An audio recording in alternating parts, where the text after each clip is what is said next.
All right, we're good to go. Okay, welcome to 3/5 News. If you were to take a census of this recording right now, we would barely count as two people. Today, I'm joined by two dudes who hopefully have not left the podcast after that introduction. The first, no offense, Kyle, is Wild Smile. You can find him at Wild Smiled on Twitter and Wild Smile on YouTube. Anytime something stupid or alarming is going on, you can expect to find coverage of it on his Twitter channel or on his YouTube channel or his Twitter account. He blends together lighthearted humor with coverage of heavy and sometimes dark material. Basically like a Vincent Gallo movie, but without a young, hot, super pale Christina Ricci, like just turned 18, so supple. Wow. Anyway, our next guest is Kyle Broussard, aka Virtuous Skinhead. You can find him on Twitter at Virtuous Skinhead. Now that's head without the A. Damn Twitter character limits, and Kyle Broussard on YouTube. He's one of the few dudes out there who practices what he preaches, and boy, is it one hell of a message that he preaches. And it's make peace cool again. I'm sure you've been watching the political violence that has been festering in the U.S. for some time, and he's one of the guys that is jumping in the middle of the fray to break things up and take people that have had enough out of harm's way. Seriously, Mr. Broussard could very well lead a movement that brings us as Americans together and a step or two away from the precipice that is outright bedlam in the streets. He is launching a website soon. Can you tell us a little bit about that, Kyle? Yeah, so I'm in collaboration with a few people, and it's going to be the Legions of Peace, and it's basically the ones who are going to be doing exactly what I do, where you're not afraid to get in the way, you're not afraid to go into the midst of the violence, you're not afraid to get your hands dirty to make sure that it is not acceptable to use skateboards as weapons. It's not excusable to use violence as a means to resolve political disputes. It's unacceptable the way that the American people have devolved into this nonsensical, just unfriendliness. I'm actually going to quote General Mattis on this one. The current Secretary of Defense is the #1 risk to the American civilization is political unfriendliness. And I agree with him wholeheartedly. Actually, I voted for him in the election. And that's what the Legions of Peace is all about, is not being afraid to get your hands dirty and trying to break up this nonsense. I'm not going to use the word by any means necessary, but at this point, someone has to come in here and make peace popular again and make politics civil again. I agree 100%. That's a wholesome message that I think most people can get behind. And those that can't, something is wrong with you. Now, our first stop on this route toward the black hole that I will inevitably drag us all into, past the singularity, is high-profile cases of I fucked up. This is a segment in which we cover the latest ill-advised statement or action from a celebrity or talking head. All right, so let's begin with something that occupies a small gray area between sad and funny, which is Amy Schumer. She's at it again with her sexism shtick, and at this point, that's really all she has, demanding that Netflix match offers given to Dave Chappelle and Chris Rock. This comes via vulture.com by Jackson McHenry. Yes, a man with two last names that covers everything pop culture. So basically what has happened is that she was offered $11 million for her leather special, which was just terrible. And Chris Rock and Dave Chappelle earned $20 million for their specials on Netflix. Now, how the hell is this an equal pay issue? Well, it's not. It's definitely not. So one, I'm not even going to bring up the fact that every Harvard economist and every pretty much credible economist throughout the entire world has discredited the wage gap. But this is not about equality. This is about using social justice as a means to get a higher pay. And this is what social justice in the end actually tries to create, is just simply an advantage for the virtue signaler on that side. So it's understandable that Chris Rock and others who are going to get a really high-paying gig because they're very, very well known. Hell, Chris Rock has been doing this for decades now. Amy Schumer, especially her latest at the leather special, that was miserable to watch. I don't know about anybody else, but I turned it off about 10 minutes in. I actually had to watch a recap of it on Louder with Crowder. You and me both, man. You and me both. It sucked. It was just that bad. I just couldn't stomach all of it.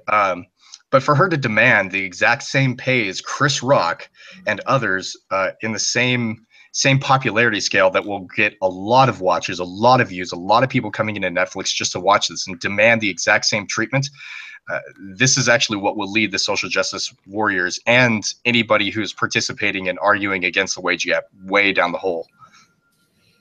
I think what's brilliant in all of this is I guess this is another notch in the belt of people that scream white feminism is bad, because it's like these are two black dudes who earned their way, and now she's like, yeah, I deserve that same pay when she hasn't really paid her dues. No. And isn't it hilariously ironic too that like the whole idea behind feminists like nagging and begging to be paid the same amount is because they're operating under the assumption that women are not paid the same for the equal amount of work. Clearly, this is not an equal amount of work. Her contributions, quote unquote, I'm using really big air quotes there, to the comedy sphere pale in comparison to what people like Chris Rock have added. So why? And if people truly despised this latest contribution, again, huge air quotes, why is she expecting? Why, like the big hypocrite she is? Why is she expecting equal pay for something that was not nearly as popular? Just like, I think that sends up the biggest red flag about the feminist movement. And I even think back to something. It was either Steve Shives or the Bronx blogger, or one of these crazy regressives, who said that that free speech is not about giving everyone a voice, but it's about making sure everyone has an equal voice. That's a little scary. No, isn't it scary? Wait, isn't it scary? What were you saying, Wild? Who gets to decide what who has an over say a too loud of a voice, and who gets to decide who has too low volume of a voice? Those with sensitive ears. It's the same. It's the same question with hate speech. Who gets to decide what hate speech is? Oh, of course, whoever's making an accusation. So it makes the entire thing impossible to even begin to try to enforce. At least not in any sort of rational or fair sense. Well, this has been going on. This has been going on college campuses as well, where people will want to participate in class, and they will give the participation points, because a lot of classes now have a huge chunk of their overall grade is participation. Mm-hmm. And they will give the exact same amount of participation points to someone who never spoke in class if they claim to be shy. And really, that's awesome. Oh yeah. I mean, I don't get me wrong, I talk all the time in class, but they'll try to get people out of their shell, which is fantastic. I like that idea. But if someone you could tell is just sitting in the back, isn't really paying attention in class, does really poor on assignments, and yet they still get the same amount of participation points, primarily due to the fact they just argued that they're shy. It's that whole thriving for equality, no matter what the cost. It's a form of, I think the phrase is almost becoming too overused. It's that cultural Marxism. Mm. Well, not at all, not at all. I know what you're alluding to, the whole equality of outcome. No, it is what cultural Marxism is. I mean, you look at every no matter what the far left, regressive left group, whether it's the black issues, the women's issues, the gay issues, the trans issues, whatever, all of them are about equal outcome. These are all people who believe that everything is a social construct, and that as such, no one is inherently stronger or weaker than anyone else, and therefore any discrepancy of outcome always has to come back to oppression. So no, I do not think that the expression cultural Marxism is in any way overused. I think it's an expression that's not only underutilized, but one that's never elaborated upon. I mean, all things social justice are Marxist in origin. Absolutely. I think, first of all, you guys need to get off your high horses. If you look at Wikipedia, it describes cultural Marxism as a conspiracy theory. Yeah. So shit, does it really? Yes, it does. It literally has an entire section called the Cultural Marxism Conspiracy Theory, and it. And it's awesome. No, it's hilarious. Like, it's funny. I ended up learning about this like a couple months ago. Apparently, there was a big old spat on Twitter, between a lot of the big name editors. There was like a group of SJW ones who wanted to label it as a conspiracy theory, and eventually the admins capitulated to it becoming okay to label it as a conspiracy theory. Never mind the fact that Adorno and Marcuse and all these people's works ended up at universities in the 50s, leading to 60s, 70s hippies that we know today. I mean, the expression political correctness is right out of their playbook. Yeah, it's very clear their motives, it's part of history. Their articles are on Wikipedia. I'm looking at it right now. It says cultural Marxism in modern political parlance refers to the conspiracy theory which sees the Frankfurt School as part of an ongoing movement to take over and destroy Western society. And here's the thing, to give exactly. but like to give them credit because there was a point in which I became fascinated with the phrase cultural Marxism, because I mentioned this to Isaac before, and I mentioned it in my interview with him. I'd begun to hear the expression cultural Marxism like a lot near the end of the election cycle, and Dr. Jordan Peterson, when we interviewed him at UTEP, used that expression a lot, and I think what they're alluding to is there's a YouTube documentary. It's like our culture, cultural Marxism, why our culture is in decline or something like that. It's a good documentary, even if we're like corny, I'd say watch it. I can kind of see what they mean. The documentary does seem somewhat conspiratorial, but the facts are the facts. The Frankfurt School existed. The Frankfurt School scholars infiltrated, whether they intended to or not, academia in the 50s, and now we can't get rid of their idealism. Their ideals. Well, they said they intended to, so yeah, exactly. All right, so we've got to move on, but you see what you do, Amy. You see what you do. You derail the entire conversation. Well, there's no way a train can withstand Amy Schumer being on the tracks. Holy shit. That's hard. Okay, so on to Just News. Before we incinerate ourselves, every show we will cover the latest in political news and sometimes shit that we can barely believe, because the world is a strange place and sometimes you need to take your pants off and swim around in it. We begin with the man that could inexplicably disappear for a decade after his term and remain relevant all the while, President Donald Trump. There is speculation that the president's aides are planning to break one of his campaign promises. This story comes to us via McClatchydC.com by Anita Kumar. Now, the opening paragraph reads, Donald Trump's top aides are pushing him to protect young people brought into this country illegally as children, and then use the issue as a bargaining chip for a larger immigration deal, despite the president's campaign vow to deport so-called dreamers. Now, Kumar states that the information presented come from half a dozen unnamed sources involved in the negotiations or familiar with the negotiations, and that there's two factions at play. The first, whom I will refer to as the pro-deal, consists of Reince Priebus, John Kelly, Ivanka Trump, her husband Jared Kushner, and VP Mike Pence, HR McMaster, and Gary Cohn.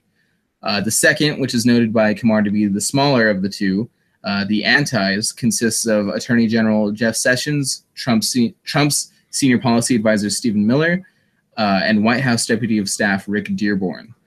The two factions close to the president offering conflicting advice has naturally led to hesitation. However, time is running out, and a decision must be made by September 5th. The specific date is one that a coalition of 10 states led by the great state of Texas has given the U.S. government an ultimatum to either abolish the program or be sued. There are 20 states led by, of course, a Californian, the Attorney General himself, Javier Becerra. Oh, excuse me. That are urging the president they openly detest to cater to them instead and refuse to do this. I think he's going to compromise. What do you guys think? Oh, well, I think he's in a position to have to start bargaining with Democrats. However, he also he knows that the Democrats will not work with him no matter what. So the question is he going to try to compromise on his promises during the campaign with attempting to try to work with them a little bit, even though I don't think they will at all? I would agree. The thing is that no matter what, the Democrats are going to stonewall every single thing they can against President Trump. I'm not a huge fan of Donald Trump. I didn't vote for him, obviously. But the thing is that this comes down to two essential questions: is whether or not we're going to have an open border system or a welfare system here in the United States. If we're going to have a welfare state, I'm more on the lines that we should have an open border system comparatively to a welfare state, but that's just me. If we're going to have one of the two, but overall, the Dreamers Act is not necessarily a bad thing. And I understand that it goes against a lot of his promises, but a lot of these kids who came here who are really, really young, they don't really know the difference between their country and any other country, and they're not really involved in the politics. So you can't really blame them or punish them, but that doesn't inherently give them a right to stay. So if this is something that he moves on, I'm really not too angry about, simply because, okay, if they're kids, we don't really care. Just give them a right to citizenship, get them to start paying their fair share, and get them involved into the country, give them a leg up. I don't really care about that. It's just the understanding that people who are coming here illegally and undocumented, who are able to suck up money out of the welfare system, and according to the Center of Immigration Studies, 63% of all illegal or undocumented aliens here in the United States use some form of food assistance, in which case, if they're just going to come here and suck up welfare, and a lot of them do not pay taxes, even though some sanctuary cities give you the ability to pay taxes if you're already illegal. If I didn't have to pay taxes, I wouldn't, but some do. But the amount that do are completely insignificant comparatively to the people who are actually here not paying taxes. Yeah, like totally blown out of the water. Like, one thing a lot of people don't realize, and I'm surprised more people don't talk about this. I guess it's kind of a well-known secret on border cities. Have either of you two heard of manifiestos? I have not. No. Okay, so for Kyle, who hasn't, Wild, you said you had. So what manifestos? No, You have not. Okay. So what manifiestos are they're places you can go, like you're a Mexican national, you're here in the States, whether you're here legally or not, whether you have a green card or you cross the border to do something here, it doesn't matter. What manifiestos are organizations where you go to them with all of your sales receipts, they show how much you've paid in sales tax, and they give you back your sales tax. I must add that there is a side note in this article about the numerous controversies that are surrounding our president, namely the Russian connection, quote unquote. Dear God, I haven't heard about that. It's almost like it got completely debunked, and then they found something else to talk about and just dropped it. If I didn't know better. If only. Yeah. Well, what I find the most fascinating, just going on a bit of a tangent here, about the Russian connection is that now they're trying to say that they're aiding neo-Nazis. It's like, do you realize they kind of have a rough past with the Nazis? The Russians, just a bit of one. The Russians don't like the Nazis.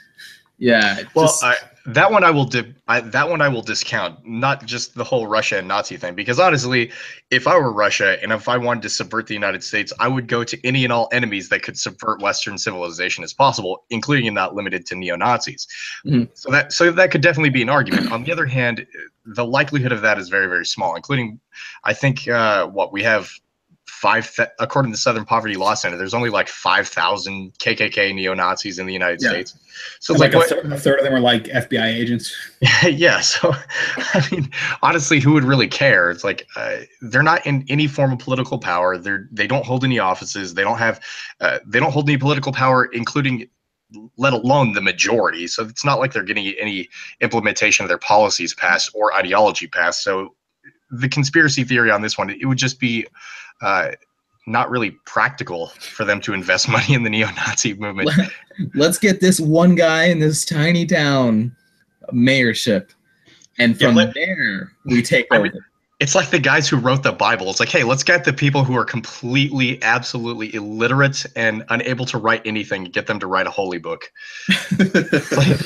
Let's get these guys who are like completely useless politically and let's have them spearhead the movement of the destruction of Western civilization. No, that's not how that's going to work. Sorry, Putin. Yeah, a little bit. I mean, poor guy. Does anybody have anything to add about the potential suing of the federal government? I don't think it's going to go anywhere, personally. We'll see. But only time will tell. And as far as the whole Russian thing, I found it very convenient that I got dropped as soon as the Charlottesville attack happened, which was, I believe, a day, maybe two after, and this hit mainstream. And by the way, I actually talked about this a month before it went on Tucker Carlson Tonight. So just wanted to fan my ego a little bit. The data transfer rate in the metadata from the DNC leak suggests, or it doesn't even suggest, or it directly makes it impossible to have been wirelessly transferred, as the data transfer was more consistent with a local USB transfer. So that means that it was an inside job, not Russia hacking into the DNC. So as far as Russia hacking our election, that is a complete falsehood. Whether or not they had influence, sure, maybe they did. The CIA is active in dozens of countries worldwide and typically completely controls the outcome, or at least attempts to. So the very fact that the media has been trying to build this narrative that America has been completely innocent over the last 100 years in regards to interfering with elections, like that bit with what's his name, Keith Olbermann. Man, that little man. Oh my gosh, Keith Olbermann can go burn in hell. Like that little. Him, seriously. Pardon the French, but I really dislike a man who's the president got elected, and then the whole thing is we're at war with Russia. Well, actually, we lost a war with Russia without a battle. We are no longer a sovereign nation. We are no longer a free people. We are no longer. He was radicalizing people. Russian scum. Dude, Russian scum. The sad thing is, I really like Keith Olbermann. Hang on, and really? Hear me out. I really like him until he did that. Until he was on GQ. I really liked him as a commentator. I really liked him going after Bill O'Reilly when he was on MSNBC. I even liked him as a sportscaster. I think I'm just in love with the guy's voice. Even when He's got a great voice. Seriously, he was the reason that I actually went to what's that one horse thing on Netflix? BoJack Horseman. Yeah, there we go. BoJack Horseman. He's the reason that I actually ended up watching that show. I really like his voice, but once he was on that GQ thing, just doing his rant about we have lost, we are useless, we're done. It's like, oh, okay, it's like, did your wife just divorce you? Did you find her in bed with someone? Dude? Calm down. Maybe Joss Whedon was. To be fair, the left seems not only extremely guilty of cuckery, but actually defending it. So I wouldn't be surprised. Yeah. It's like he came home, found out that his wife was screwing a Republican. He just flipped out. He was Russian. That was the problem. He was also Russian.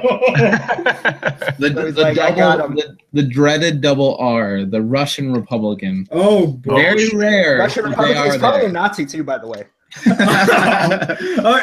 To pull this back to the subject matter, me personally, as somebody who lives on the border, I've come to just accept the fact that Trump, kind of like Reagan, is going to have to be forced to compromise on a few things. But the border thing, I really hope he doesn't, because even Reagan capitulated to the whole illegal immigrants thing. He gave amnesty to 6 million of them at one point, something like that, to appease the Democrats. And I'm actually, albeit slowly, reading through a book. It's by two Native American authors, Vox Day and John Red Eagle. Cuck-servative, how quote-unquote conservatives betrayed America. The forewords written by Mike Cernovich. It's a really good book so far. It talks about the history of the Republican Party and highlights the 70s, where the neoconservatives formed their own little faction against who they derogatorily called the paleoconservatives. And I'm beginning to see a pattern in the GOP, and I hate to say it, especially among the last couple presidents of the UTEP college Republicans. It seems that the Republican Party establishment at large has Stockholm syndrome with the Democrat Party. The Democrat Party has abused them for so long, abused us for so long, called us all racists, never mind the fact that the Republican Party has all sorts of skin colors behind it and walks of life. But it seems as if the establishment Republican Party has just cucked. The GOP wants so badly to seem, to appease the good boy police of the Democrat Party that they will do anything to not be called racist. Never mind the fact that Democrats will call them racist anyway.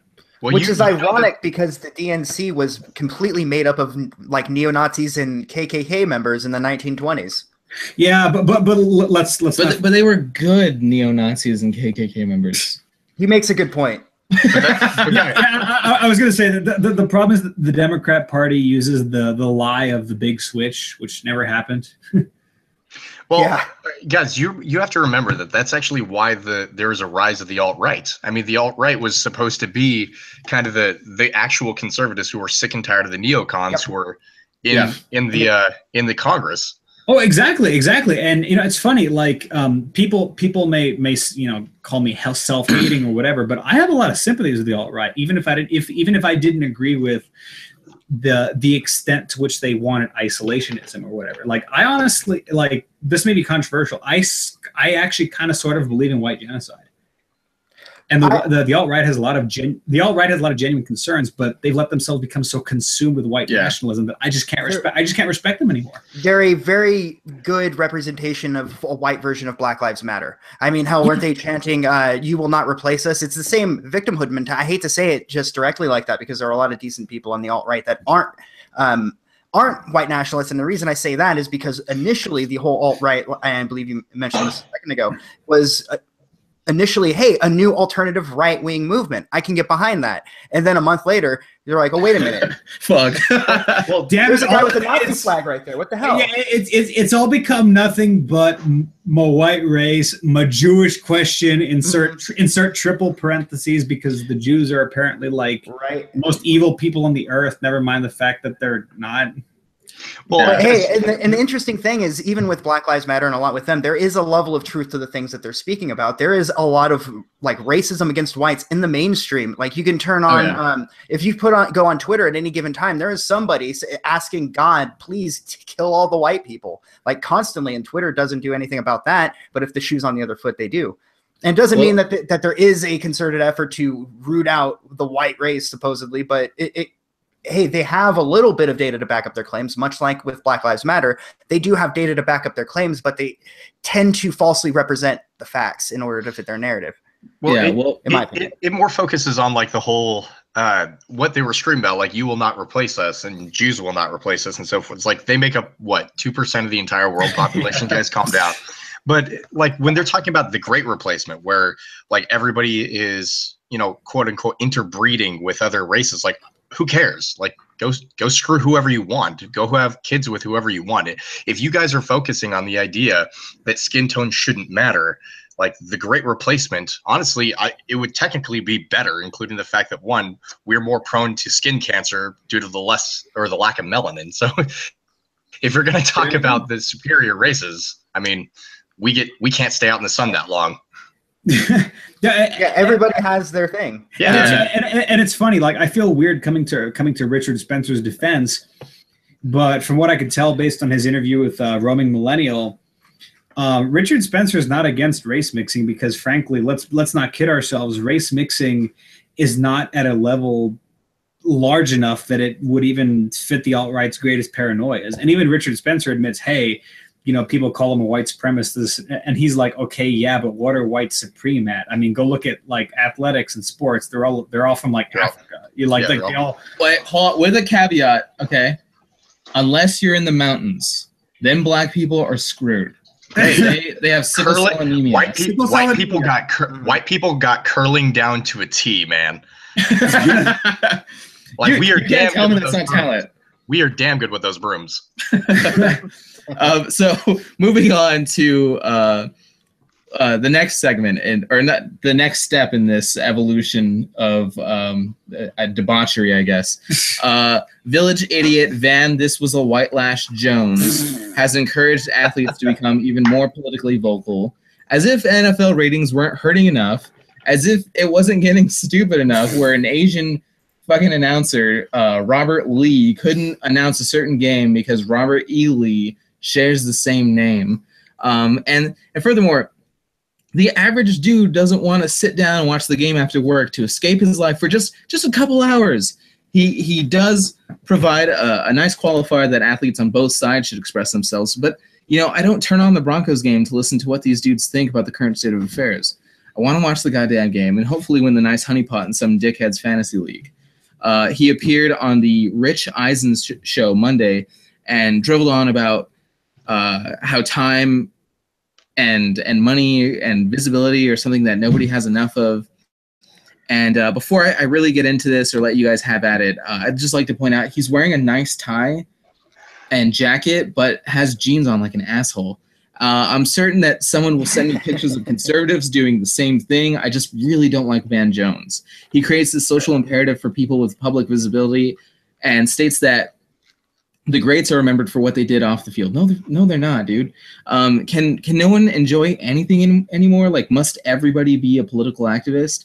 I don't understand what good can come out of this. Well, first thing I wanted to mention is Van Jones is, I believe, an admitted communist.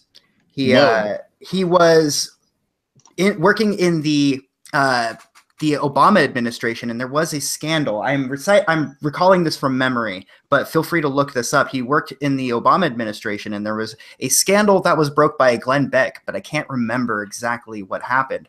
So this is a person who's not exactly an ethical man, to say the least.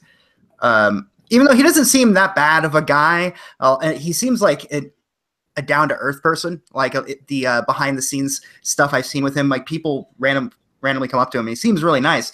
But I can't help but always remember that piece from right after Trump was elected, or maybe it was right before, where he goes and talks to a family, and he's like, "Oh my God, you guys voted for Trump and you're not racist?" Oh my God, really? It was amazing. Oh yeah, I see it. He was talking about Green Job Czar or something. Yeah, that's the one. Oh my God. I don't know about you guys. I would say that this is a big old nothing burger.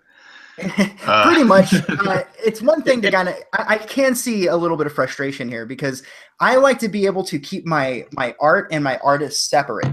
And what he's encouraging, like, oh no, we need more people like Colin Kaepernick. No, we don't. We don't need any more people who are controversial for any reason, unless that controversy is bringing more people into the stadium, is bringing more ratings onto the TV screen. A person like Colin Kaepernick is not worth the trouble. He's not very good, and he causes people to not show up. And if he was really, really good, he'd be worth it. If he was like Kenny Powers, like, I can't stand this fucking guy, man, but he's the best damn pitcher we got. Yeah. Then it'd be different, but because he's mediocre. Hold on. But the reason that I'm saying that it's a big nothing burger is not because it's about Colin Kaepernick. You can remember that the conservatives were the one railing about Tim Tebow, getting criticized for praying on the field. That would have been that wouldn't have been that big a deal had he been like actually good. But instead, like, when you make this grandstand and you're just kind of meh as a player, you're just kind of a crappy player, but you're there. That's what's going to get you kicked out. I would like to point out that so there was that Phoenix rally yesterday, and that guy got shot in the nuts with a pepper ball, which was hilarious. Bitch. Yeah, after he kicked back a tear gas canister at the cops. The guy that picked him up was wearing none other than Colin Kaepernick's jersey. And I'd just like to point out that just like the real Colin Kaepernick, he missed the snap, and it hit his dude in the balls. So he even sucks when someone's trying to emulate him. So our last story in Just News today comes to us via the Washington Post by none other than Julian Assange. He's gotten into a bit of a tiff with CIA Director Mike Pompeo. So Pompeo is basically saying that people like WikiLeaks, and maybe even he's alluding to Kim.com, are traitors or something that are stateless, and they don't really care. They just throw around as much mud as possible and try to just get as much shit started as they can. Now, what do you think? Like, controversy just follows this guy wherever he goes. Well, that's because that's what he specializes in. That's essentially his market is controversy and stirring stuff up. He's essentially a Matt Drudge 2.0 with a leaky twist, so to speak. Yeah, like a gas station tampon. or for the men out there, the 25-cent condom at a truck stop. Not that I've used one, but I do have AIDS now. The ones that are flavored like banana and cherry. There you go. You know what I'm talking about. And here I thought they would just protect me from that glory hole in the bathroom. Oh, how wrong I was. But yeah, I just so Julian Assange is a strange character to me, because I just don't know where to stand with this guy, because he was very adamant about getting Chelsea Manning free or something, and I thought Chelsea Manning was just a straight up traitor. I'm just not sure if I'm missing a piece there, or why he would vouch for this guy. But I would disagree with you on Chelsea on Bradley Manning. I will call it Bradley. I really I traditionally use what is biology and not the preferred pronoun. Thank you. I'll call it Chelsea. If has he changed his legal name? I have no idea. If it's a changed legal name, I'll gladly call it Chelsea because you're legally. On the other hand, if I want to call him Chelsea, that's a different issue. But the thing is with Chelsea Manning, he did good. And the thing is that when you look at what he released a video of the United States Armed Services bombing a wedding with a huge amount of collateral damage in order to get a terrorist, okay, and an insurgent, which yes, I will say that needed to die. On the other hand, the risks that we in the military actually have to take into consideration, is this worth the collateral damage? Do you wipe out an entire wedding to take down one or two guys? And the answer for that should have been no. We could have definitely got him at a different time, and that was an unnecessary form of collateral damage. So do I think that Chelsea Manning did a good job? Yes. But I measure Chelsea Manning the same way I do Martin Shkreli, like with him raising the prices of a drug like 5,000% within X amount of time, within like overnight. Yeah, it's complicated though. I don't like Martin Shkreli. I think he's an asshole. But what he did was technically appropriate for the situation, regardless of the personal feelings I have of him personally. They did good, and he shouldn't have gone to prison for that. No, and to my knowledge, or at least what I took out of everything I was reading regarding the Martin Shkreli thing, was that he was charging more for it, but the people weren't taking the cost. The cost was going directly to the insurance company. And it seems obvious who was coming after him once he pointed that out. And maybe it's just me jumping to conclusions. I do that from time to time. But it seemed to me that they got people all over social media. I remember the first time I heard about it, it was top on Reddit with like 20,000 upvotes, and everyone's just, this guy is such a piece of shit. He's just forcing people with AIDS to die. And they didn't tell you the full story. And then when you get the full story from him, you're like, oh, this makes sense now. You actually just decided to up the costs so the insurance companies would be paying you guys out money, and it wouldn't be coming from the consumer themselves. And essentially, you can't expect to, hey, let's start making hundreds of thousands of dollars off the insurance company and expect nothing to happen out of it. But that's actually not even the full story, Wild. It isn't. No, that's not even the full story. What they actually did, they had bought the rights to that medication for, I believe it was toxoplasmosis, I believe was the disease that they were talking about. But he had actually bought it, and with the cost of that, it was already being sold well under profit margin, which traditional profit margins in the pharmaceutical industry is well above, like around 18 to 22%.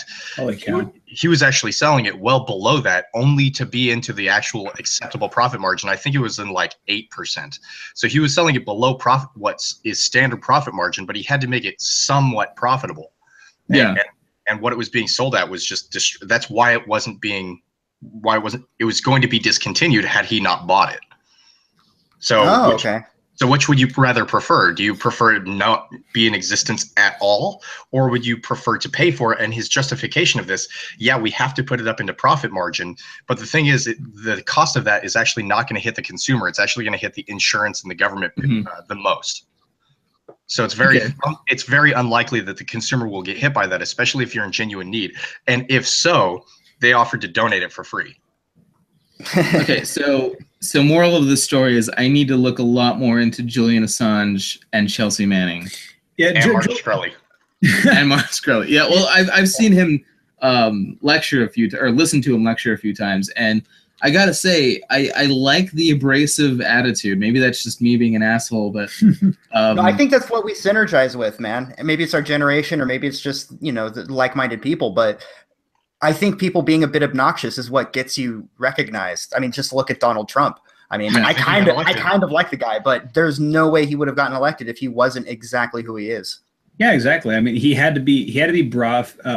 Sorry, I'm drunk. Sorry. he had to be brusque and rough. And frankly, like I won't lie. Like my original choice was for the GOP primaries was Ted Cruz, but Trump was a close second because I felt that because I loved Trump's brashness. And you know what? In the end, Trump's brashness ruled the day, and I am glad for the fact that he is fisting the media up the ass. No, that is not why Donald Trump won. Donald Trump won only because Hillary Clinton was that bad. Had it been anybody else, Trump would have lost hands down. Well, two things could be true at once. Okay, touche. That's a debate for another time. Because I'm willing to concede some ground. Yeah, that wasn't the only reason, for sure. I mean, if you put him against Bernie Sanders, Bernie would have won. Oh, yeah. No doubt about it. Yeah, and I don't like Bernie Sanders at all. But, yeah, exactly. Like sad to say, like I despise Bernie Sanders. I hate socialist faggots like him. But the fact of the matter is, like, Bernie was like really popular. Like I could point to a lot of coworkers and people I knew who were Bernie's the nice guy. Yeah, Bernie's gonna give us $15 an hour minimum wage, and free college, and free healthcare. Yeah, I felt like betrayed because I didn't give him money, but I knew a lot of people who were broke that gave him money. Like more people than I care to. Like people who live paycheck to paycheck, giving him like $50, $100. Like it's not much, but he still gave him money. And you're going paycheck to paycheck. That's a lot. And then it turns out that Bernie Sanders took special interest money anyway, contrary to his slogan. Like I remember being in Albuquerque, seeing all these Bernie bumper stickers. Like no, I saw some occasional signs that said like no special interest money. I'm like, liars. Yeah. Okay. So moving on to the next step in our journey toward impending doom is the Twitter Power Hour. Don't time it because you'll always be disappointed. We will cover everything from the dumbest tweet since an hour ago to hopefully something intriguing every now and again. Emphasis on the every now and again. The first snippet comes to us from a lovely young black woman at Red Pill Black. Now, I'm just going to play a few seconds of it, and then we'll delve into the subject matter. And the KKK. Really? That's what you guys want me to be concerned with this week? Do I look like an idiot? My name is Candace Owens, and you are watching my vlog series. Okay, so she is talking about the Black Lives Matter, how they don't really care about actual crime because, the biggest danger to young black men is other young black men, just as the biggest danger to white people is other white people, because generally we tend to live closer to people that look like us. It's not really racist in any way. That's just kind of a fact. So what do you guys think about this? Because she delves into some hardcore stuff there. I mean, it's her series is called Myth of the Coon, but yeah, what do you guys think? Well, it's the same thing that's going to happen with Ben Carson, Thomas Sowell, that black guy on YouTube, as well as anybody else who just so happens to be black and disagree with the liberal narrative. She's going to be derailed. She's going to be railroaded, and then she's going to be called an Uncle Tom. Well, Aunt Tom, I think it would be in her. That's an Aunt Jemima. Thank you very much. Aunt Jemima. I think they call her Mammy. Yeah, an Aunt Jemima then. So she's going to be called that, and she's going to be called one of those, she's delusional of her own oppression. That's what's going to happen to her. Do I believe in her message? Do I agree with her? Yeah, but do I think that she's going to get any traction from this? No.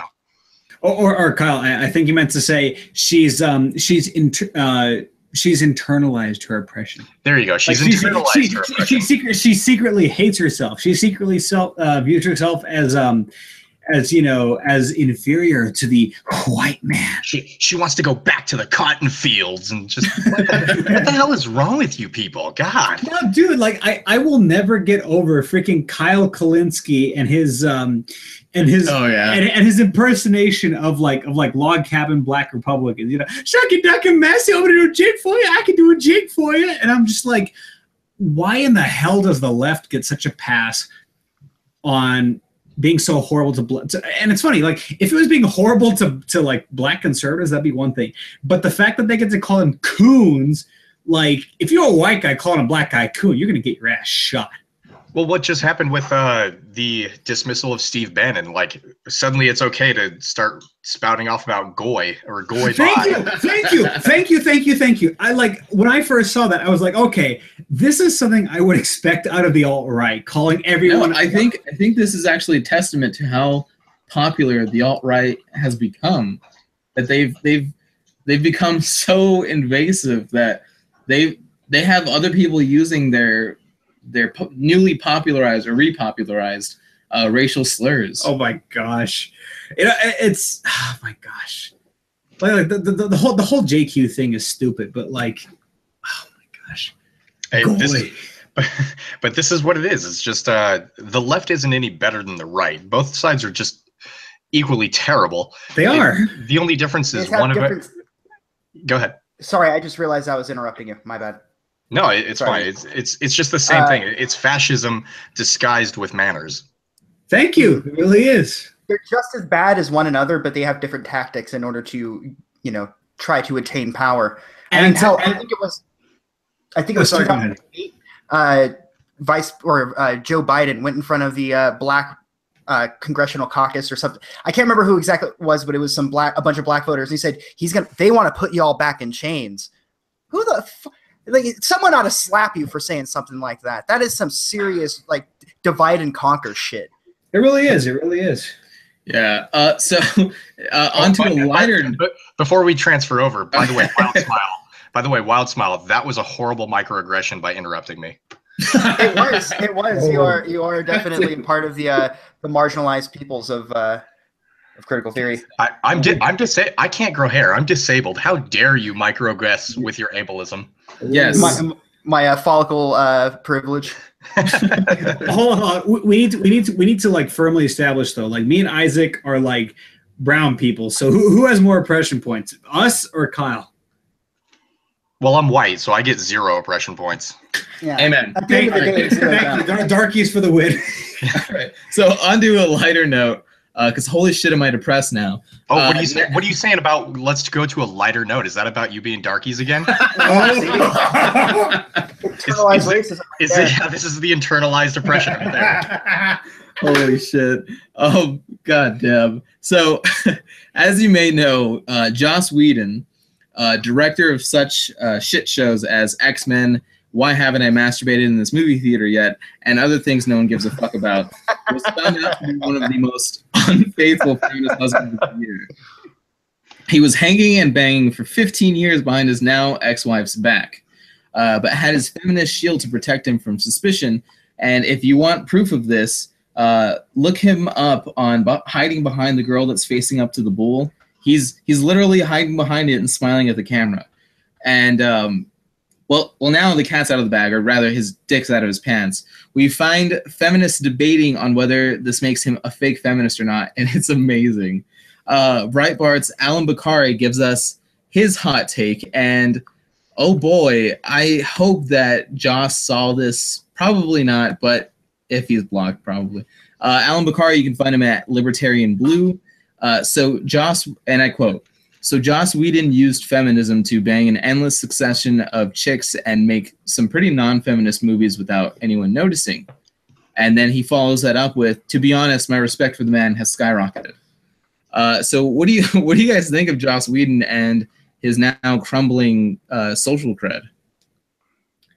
I think it gives him a little bit of masculinity, the fact that he was the type of guy that pretended to be a feminist in order to cheat on his wife. I'm that's totally shameful, scum move on his part. But what a subtle alpha, right? He didn't give a fuck. And he did whatever he wanted. He exploited these women for their using their ideology. There's a part of me that just goes, man, I never gave him that much credit. I never would have seen him being that assertive to be able to pull that off. Yeah, to use the facade of being a beta male cock to get that much pussy. It's just pretty creative. No, it's funny. Like I always knew guys were creative with getting a girl, but like that's level 10 trolling right there. Yes, That's even crazier than just trying to convince people you're gay so that more women would try to sleep with you. Because there's that myth that if women think you're gay, that they will try to like have a one night stand with you. I can for sure debunk this right now, because for the longest time, girls thought I was gay, and they were just like, I was kind of interested, but then I figured, why even bother? And so, no, that's not real. Okay, it's very sad. I don't know about you, man. I've known my fair share of girls who like were like all over gay guys. Like, I don't know if they ever ended up sleeping with them or not, but like, I've known my fair share of girls who were like all over gay guys. I don't know. I just hope he tells her he's only into anal. Okay, so next we have James Damore at Fired for Truth, who is formerly of Gulag, and I quote, "Judging by people by who they've talked to has caused a lack of bipartisan discussion, increased segregation, and a lack of true understanding. What a fucking Nazi."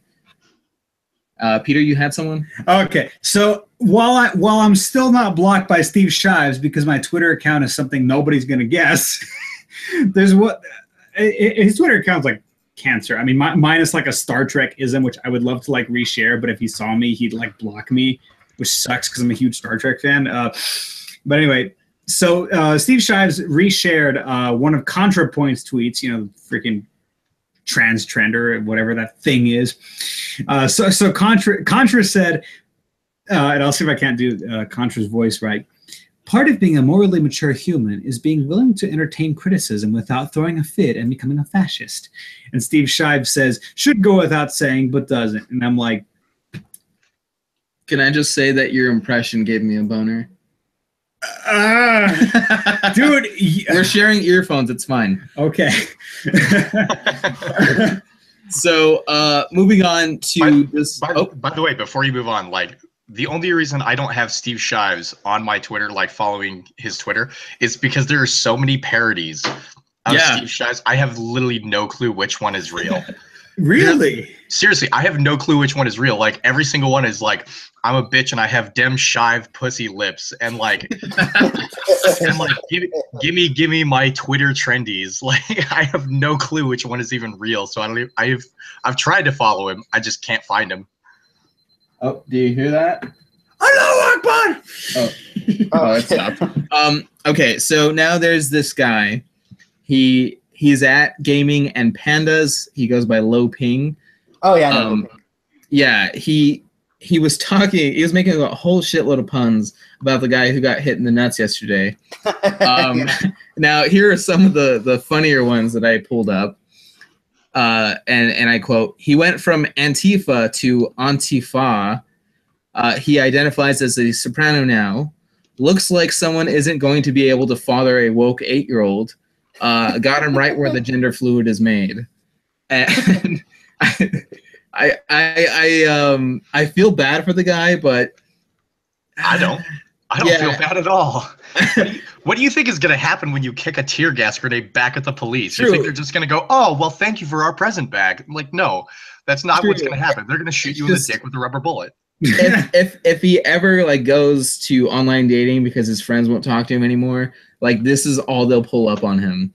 And then he spliced together the breaking news. Pepper balls were fired at this guy to just breaking balls. So yeah, I love all of this. And there was another one from Jeremy Corbyn's ally. What is her name? Naz Shah. She was telling white girls to shut up because it was, she liked and retweeted a tweet that said, shit, I don't have it here, but it was like, white girls need to shut up about the whole grooming rings because this is hurting diversity. Like, just plain and simple right there. You're getting in the way of my diversity. Never mind the fact that women are getting raped. Yeah. It just goes to show you that the whole victimhood pyramid, who is at the top and the absolute most untouchable, it's always Islam. Yeah, I don't know, man. Like, don't get me wrong. I completely believe in the whole victim hierarchy nonsense, but it kind of goes back to that Colin Kaepernick story we were doing. It's the fact that no matter what it is, it's just only political anymore. Like, it doesn't even matter the circumstances that are going on. Like, people are getting raped, people are getting killed. It doesn't matter as long as they can push their political agenda. That's the end goal. Mm-hmm. It's sad but true. I mean, it makes me really disgusted to see, and I've talked about this to a couple people. I don't know if I ever talked it with you, Isaac, but I've had like this weird cultural crisis as of recent, and it's because it would be one thing if it was just the United States or just Canada, just Germany, just Sweden, just France. But you can see almost every single country of Western civilization influence just being overswept with this liberal ideology that is so almost disgustingly horrible towards every single person that could be harmed. It doesn't matter if you're white, straight, gay, black, doesn't matter. You are going to be, if you have the wrong political opinion, they destroy you. It's they want Islam to take over. They want the communists to take over. And it's because I was actually reading the book Paradoxical Alliance, and it's because Islam and the communists or the anarchists, they have to destroy Western civilization in order to usher in their utopia. And if they can use the other, they're going to, but they have this assumption that they're going to be the victors in the end. Mm-hmm. Yeah, well, I mean, that's how it always works out in their head. No, it's sad but true, but I'd heard something like this too, where I heard rumors or speculation, whatever, that the SJWs are only using Islam to further their goals, and they'll ditch them when they've achieved their goals. But the thing is, if somehow SJWs got their way, they wouldn't. Yeah, you're completely right. They would not be the victors. It would be Islam who was. Maybe because, frankly, Islam has the strength, it has the weapons, has the manpower, has the barbarity to win. You know, it's funny, these SJWs just don't realize that they're bound to lose if they ever manage to somehow get their way. And that, you know, it's like the Soviets called them useful idiots. Yeah. On that note, we move ever closer toward the event horizon with separate but equal news. It's just like our news. We just prefer it that they keep it away from us. The first story about foreigners and whatever it is they do and not as important as America land comes from the infamous RT. Just read out the title there. That is... Alrighty. This is a very interesting story. So just stop and process this, audience. German politician switches words around in ministry names for 26,000 euros. So just to read like the first paragraph or so. The flag of the German state of... Okay, never mind. Wrong one. A German state has renamed its justice ministry to the Ministry of Justice at a cost of nearly 26,000 euros to be met by the taxpayer. As one of its first acts in office, Armin Laschet, I don't know, I'm not racist, the newly elected president of North Rhine-Westphalia, representing the Christian Democratic Union Party, has renamed all 12 government ministries under its jurisdiction, Die Zeit reported. Yeah, so that's why they lost the war. I just gotta say. What are your thoughts? This isn't really that important to me because it's, you know, I don't know where this is. No, that is not the reason they lost the war. Germany lost the war because they had the entire world against them. So, but I'm glad they lost the war. Don't get me wrong.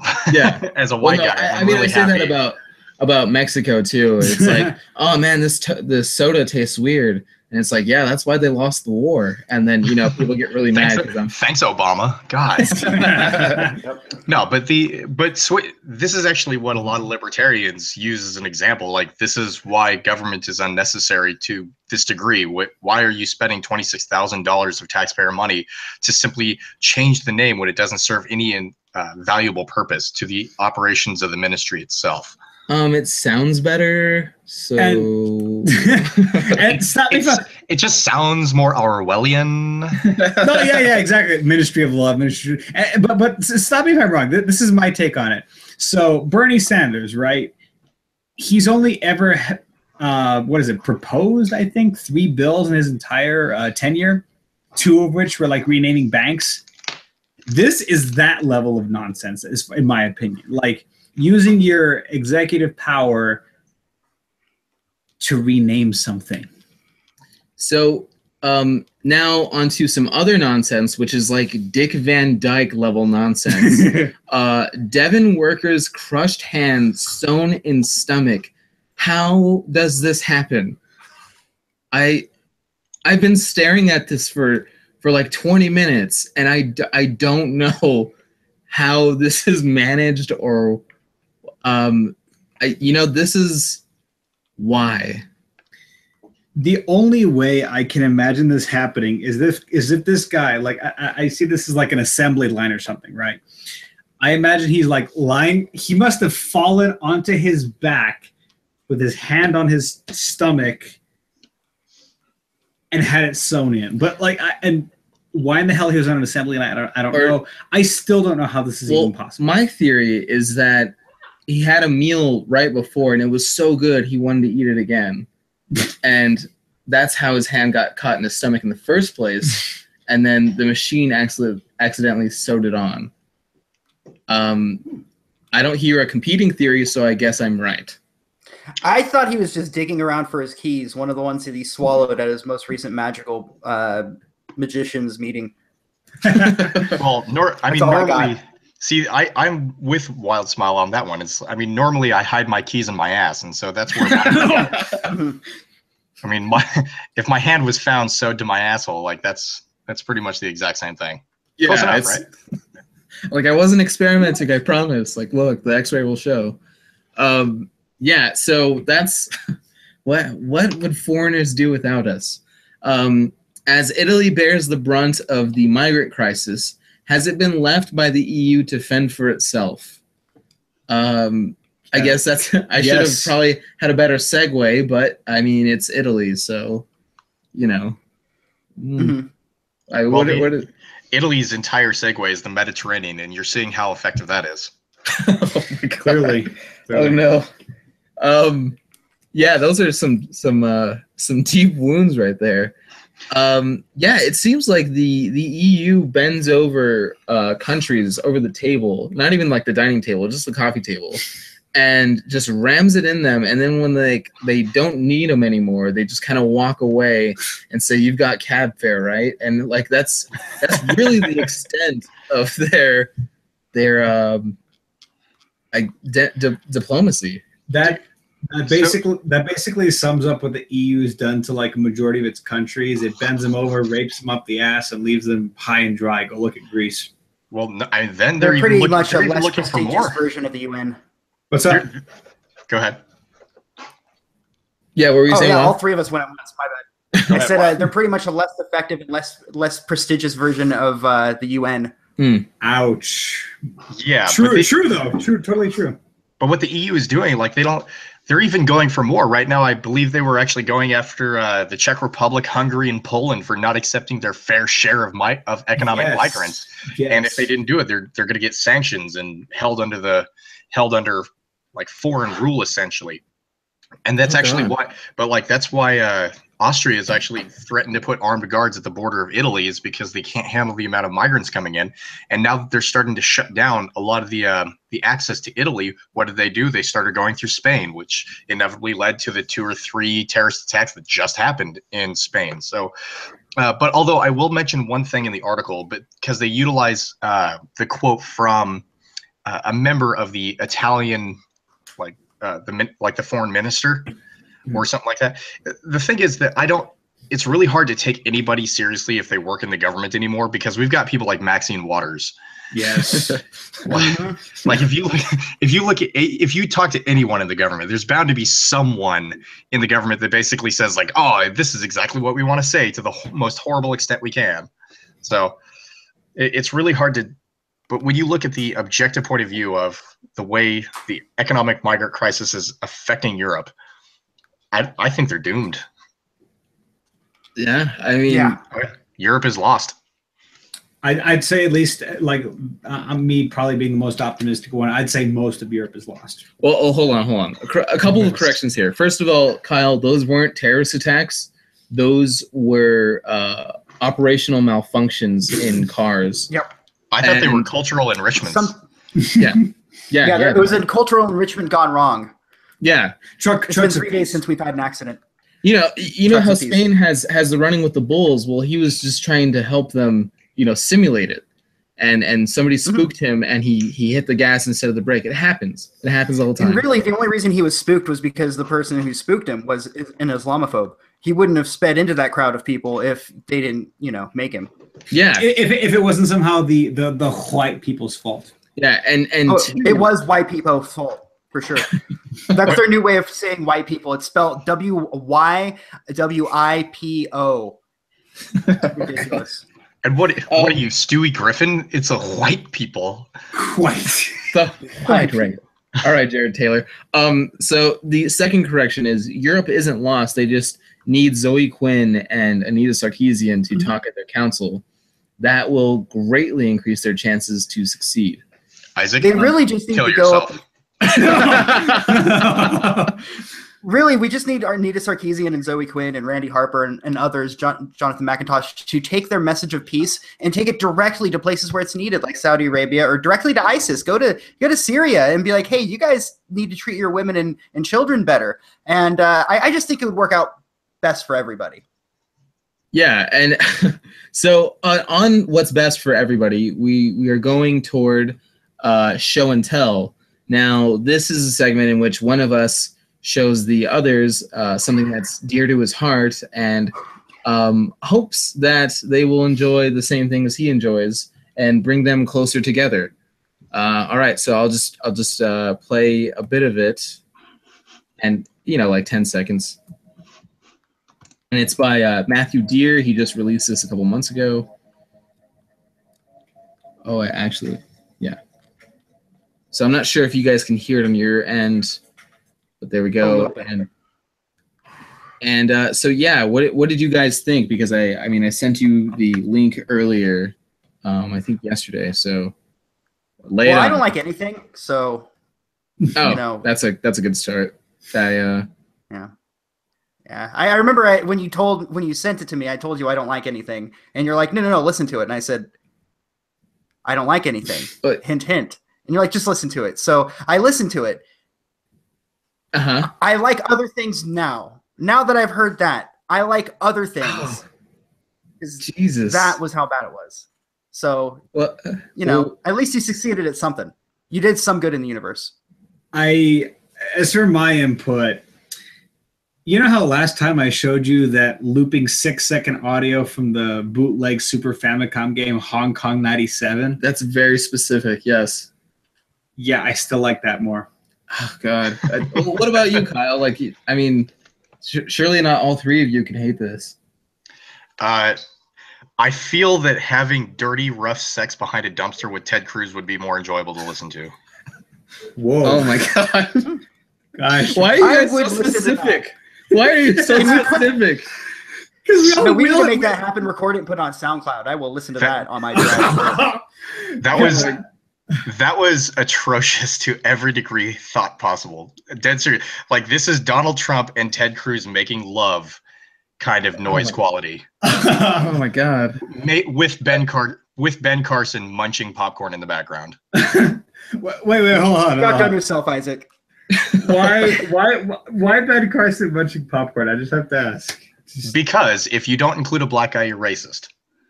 Yep. Oh, but why isn't he participating? Why is he only watching? Because he's a good Christian man that can deflect knife attacks with a belt buckle. This is such a stupid line of inquiry. This is obvious, Isaac. Jeez. Well, you guys are some hateful fucks. So us being hateful, you just made us listen to something that made me really contemplate drinking an entire gallon of bleach in one sitting. I'm never showing any of you anything again. I want to just make sure it doesn't suck. But you said that last week, man, and here you are still thinking plays us with any of your garbage. Yeah. Okay. You know what? Okay. So we're gonna move on to pipe dreams.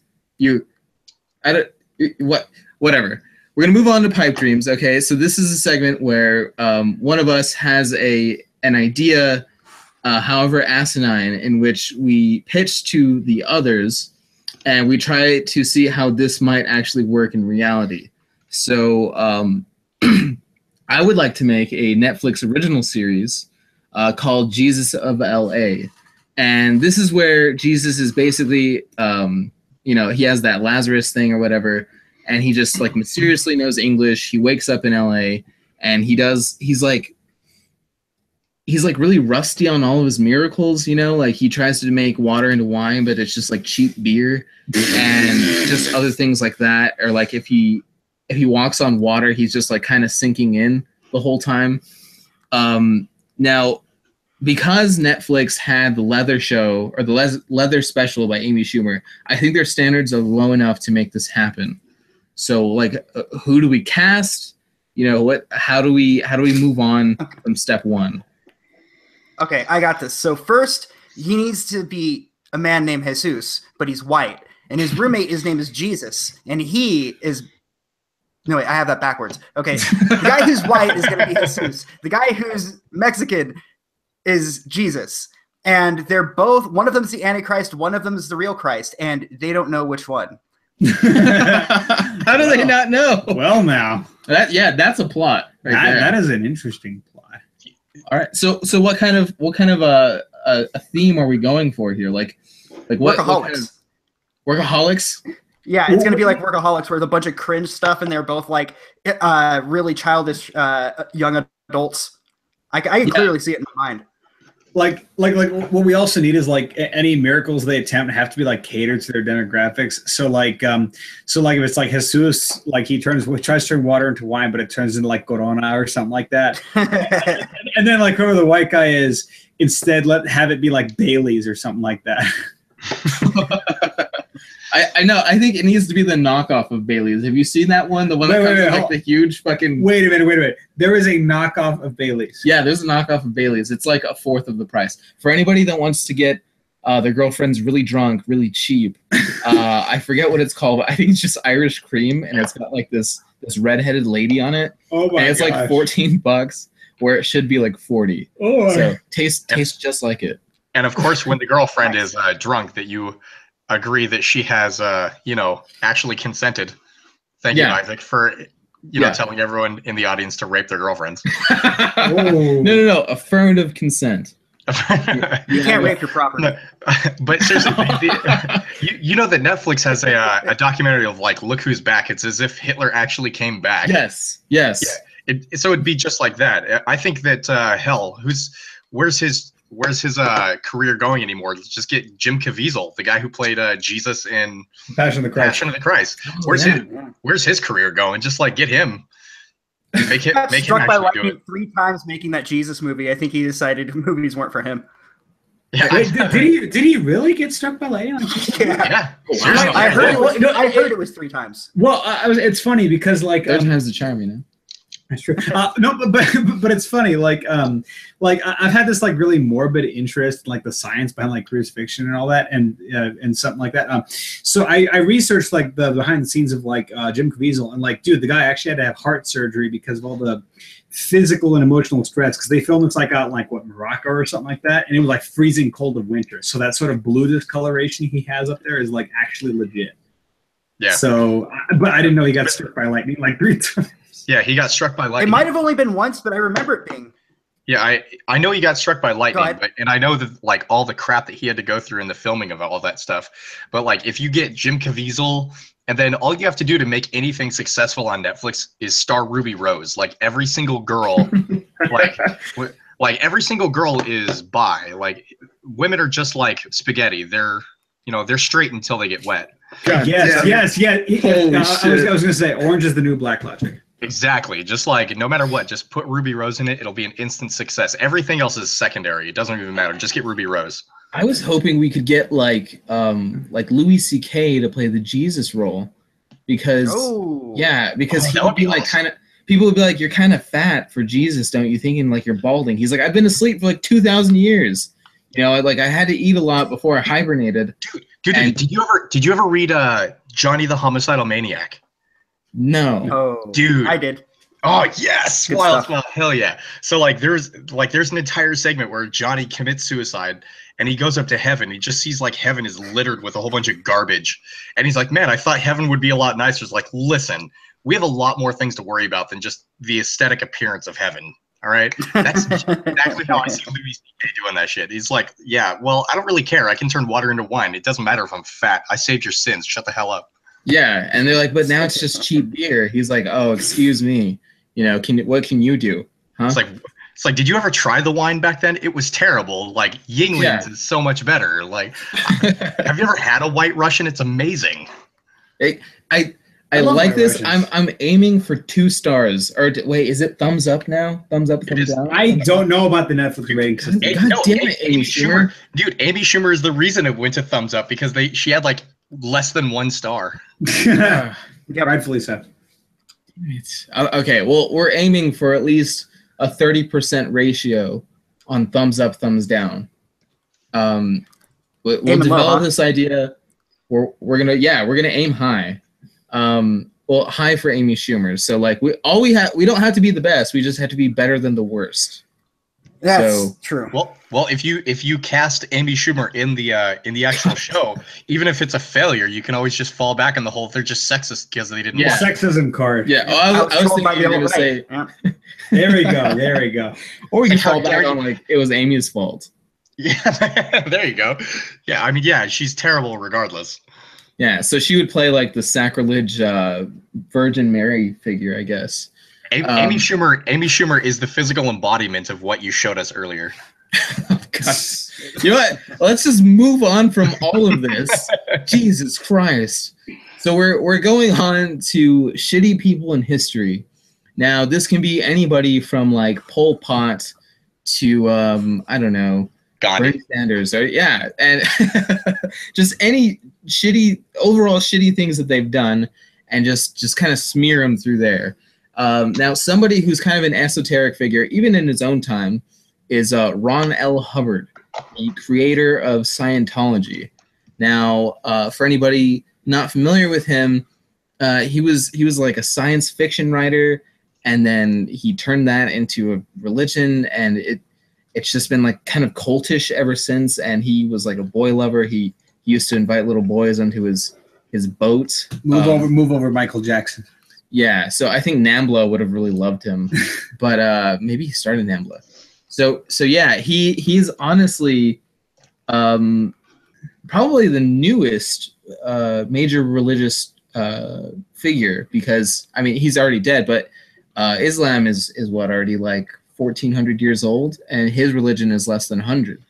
So I mean, props to him. I think he's fucking insane, but props to him for doing that and convincing people they needed to get their therons calibrated or some shit. That's no idea, man. I've heard of Scientology. I know it's some sort of like Hollywood-esque mysticism, but I have no idea what the hell it's about.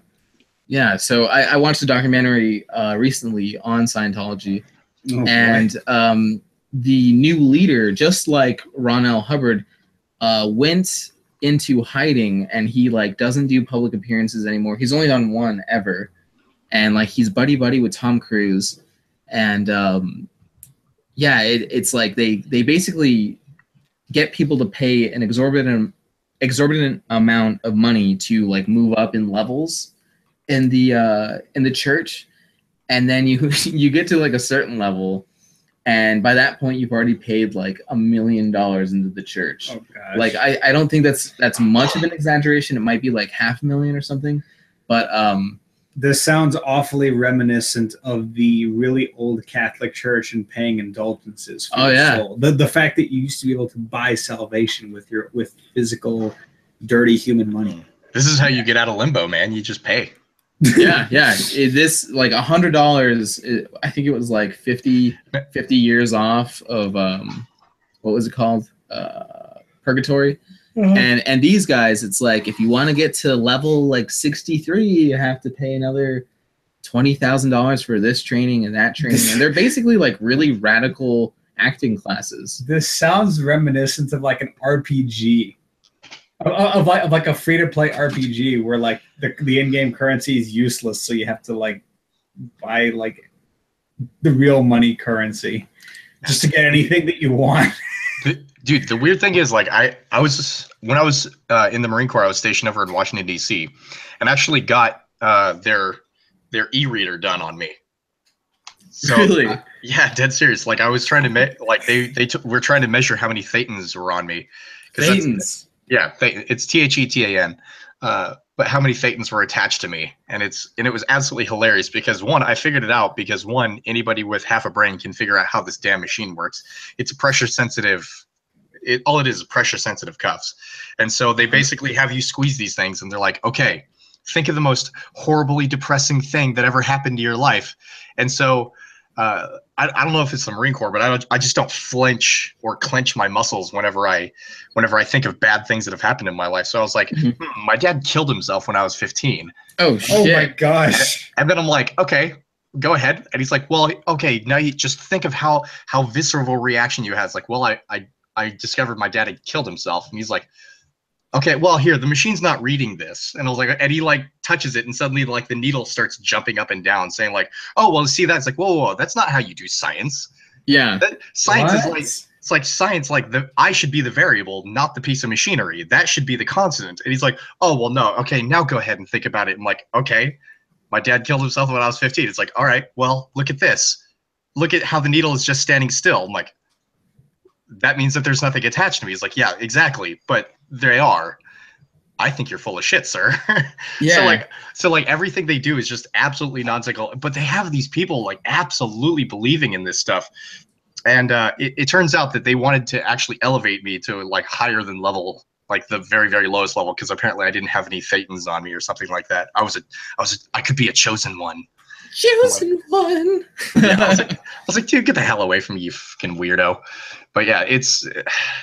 Although L. Ron Hubbard, like, he's actually a weird guy if you actually study him. Have you ever like looked in depth to him? No, I just know his I guess his world record for most published works. That's about the extent of it. Like he lied about his military service. Like he used to say that he used to bomb Japanese submarines in like World War II, and he was some kind of naval hero. He used to say like BS stories about he met some Native American guy. What I think it was like something about like old Tom Mad Feather, something like that. I don't know. What a great name. That could like leap like 15 feet in the air and then levitate. Like all the shit I'm dead serious, man. Like everything that he ever said was just absolutely nonsensical. Like I wonder if he was like high his entire life and just spouted BS and had some asshole writing it down. It's probably not too far from the truth, honestly. Yeah. Yeah, God damn, what a guy. Smoked peyote his whole life, and like freaking had some poor little scrub writing down his account. Yeah, with the deal that he was going to pay for his college. I bet you that dude's like, are you sure you want me to write that one down? He's like, yes, come on. And he's like, all right. I mean, fuck, dude. He's like, read it back to me. And he's like reading it back. He's like, that sounds fucking ridiculous. I didn't say that. He's like, yeah, you did, man. And he's like, no, rewrite it this way. And he's like, that sounds even crazier, dude. Come on. Just say it more, like theatrically. Oh, okay. Well, here, the aliens were stuffed into golden 747s and flown into volcanoes. That's seriously the actual principle of Scientology, though. Just FYI. It's like, oh yeah, that sounds totally legit, real. I would sooner believe that the globalists are putting chemicals in the water that turn the frogs gay. It's turning them into hermaphrodites, actually. Yeah, it turned them trans. It actually turned them trans, like hermaphrodites. Yeah, that's what it is. Yeah, so like, that is more credible than everything I've just heard. That should tell you something. I want to know what Tom Cruise's reaction was when he was told the ultimate truth of Scientology and he's wasted all this money. I don't know, dude. I would seriously give up my left nut to be able to see that reaction. I was like, yes, please let me watch him cry. Oh God, yes. Yeah, I think Alex Jones should create a competing religion. I would follow that shit to the end. Oh, yeah. He would be a great like priest, or what are they? The guys that give the sermons every Sunday for church. Yeah, a preacher. Preacher, thank you. He would be a fantastic preacher. I would go to church. I would go. Like I would go to see him. Hell yeah, that'd be awesome. Church of turning the frogs gay. Like I would fucking yes, dude. I would dedicate my life to that shit. It's like their deity is just like a fucking bullfrog with a dick and a vagina. No. What he needs to do to be like the ultimate troll, he needs to bring back the Egyptian god Kek, like the actual statue. But like add on the appendages, like the frog, and it's got those symbols beneath it. Wait, but instead of a crucifix or something, it would be a fidget spinner. That'd be your fucking thing. So we are finding a religion at this point. I believe this is called Kekism. Kekism. But he needs to bring like his own unique, one of a kind Alex Jones flavor to Kekism. Like if he were to like start his own thing, like based on Kekism, like take all that, but like add on his whole gay frogs thing and evil globalists. The interdimensional child rapists, everyone. Definitely. I mean, if he ever does that, I swear to you, I will probably disappear into that church or cult or whatever it's going to be. Like, oh, dude, I'll totally drink the Kool-Aid. Yeah, I'm down, dude. Right in the space comet behind Jesus after drinking or eating the applesauce. Absolutely. Yeah. Jesus, take the wheel. So demon straight from hell. So we are just about out of material. So I would like to thank both of you for joining us on the inaugural episode of 3/5 News, and would like to reiterate, if there were an auction right now, I'll let you fill in the rest of the blanks. But thank you so much, Wild Smile and Kyle Broussard, aka the Virtuous Skinhead, for joining us tonight. And yeah, have a great day. And do you guys have any final words? God, please let Alex Jones do this. Well, actually, if we are going to create a deity, let's actually just crucify Amy Schumer. Oh no! Oh, I don't know that we can lift her hands above her, like above her shoulder, horizontally. You know, I don't know if it's possible.